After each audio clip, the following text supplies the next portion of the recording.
Well, the city of San Jose has declared a state of emergency ahead of the storm, allowing it to use its emergency powers to respond to evacuations and other storm events. Our very own Jocelyn Moran joins us live from San Jose, and we just heard from Mayor Matt Mahan. Jocelyn. Yeah, exactly, Ryan. And, you know, part of all of this, he really talked about making sure that his priority is that those who are unhoused along the waterways are safe and are out of danger. So one of the ways they are doing that, they are adding 150 beds to the Seven Trees Community Center. That is where we are at now. We have seen how high those water levels can get. Now, this is in addition to some other warming locations. So with that proclamation of the local state of emergency came those mandatory evacuations along the waterways. So one of the spots they are putting a lot of their efforts into is along the Guadalupe Coyote Creek, where they know of encampments there. So their goal right now is messaging, ensuring those who are living along the creek in their tents are aware of the dangers and know of places they can go to. So these efforts started last night, and the city says they're ongoing today. This is anecdotal, but I just walked a few hundred feet with our outreach team along the creek, and many of the makeshift encampments appear to have been abandoned for now. So that's a good sign. Looks like a number of people closest to the water are not currently there.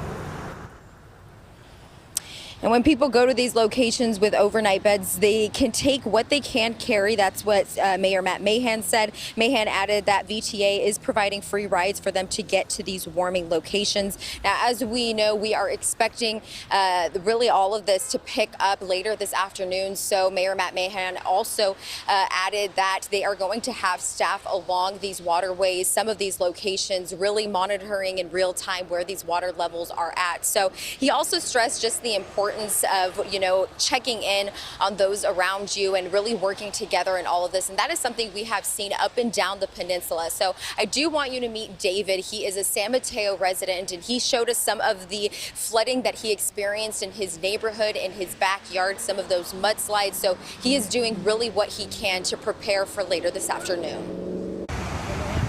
Video taken from people up and down the peninsula over the weekend. Neighborhoods flooded in Redwood City, an apartment complex where water quickly filled the garage, and scenes like this is the freeway as people drove on 101.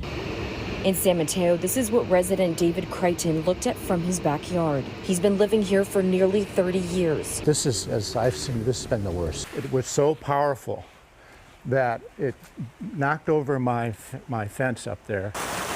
The water flowed onto the street into his neighbor's driveway, bringing mud, logs, and branches down. I was standing up by where you see the wall there, and I could hear the surge, and I turned around. I went, I got to get out of here.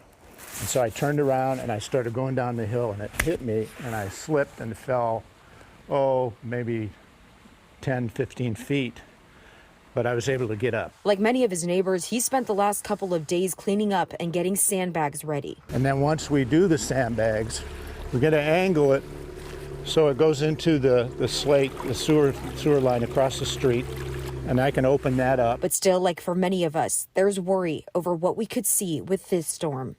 If a tree goes down or a tree goes into the back here, we've got big picture windows, and they could easily be, they could be hit.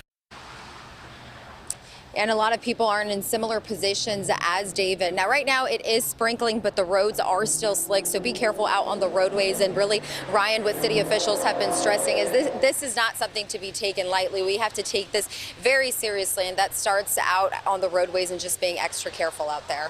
Yeah, absolutely. Okay, thank you very much. Jocelyn Moran reporting live in San Jose.